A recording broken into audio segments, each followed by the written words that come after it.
Hello everyone, আজকে আমি একটি কেকের বক্স থেকে একটি ফ্লাওয়ার ভাস বানাবো। একটি দেখতেই পাচ্ছেন, একটি কেকের বক্সকে কাপড় দিয়ে মরিয়ে নিয়েছি। এরপরে কেকের বক্সের উপরে কিছু ফুল এঁকে নিব।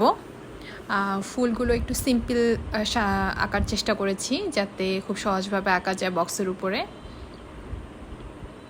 দেখতেই পাচ্ছেন ফুলগুলো আঁকা মোটামুটি শেষ হয়ে যাচ্ছে, জাস্ট কমপ্লিট। এরপরে আমরা রং করব। রঙের জন্য জল রং নিয়ে নিয়েছি, যে সাধারণ কাগজে যে জল রং ইউজ করি সেটাতেই করেছি, যেহেতু এই কাপড়টা ধোয়া টোয়া কিছু হবে না।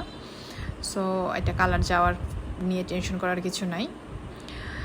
ফুলগুলো আমি চেষ্টা করেছি আমি কিছু ফ্লাওয়ার যেগুলো কিনবো তা সেগুলোর সাথে মিলিয়ে আঁকার। তো কালারগুলো আমি সেই টাইপের আঁকার চেষ্টা করেছি। দেখতেই পাচ্ছেন ফুলগুলো সিম্পলের মধ্যে করার চেষ্টা করেছি।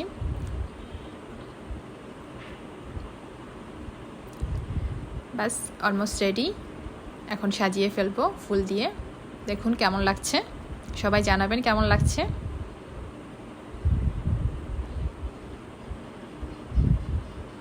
আসসালামু আলাইকুম।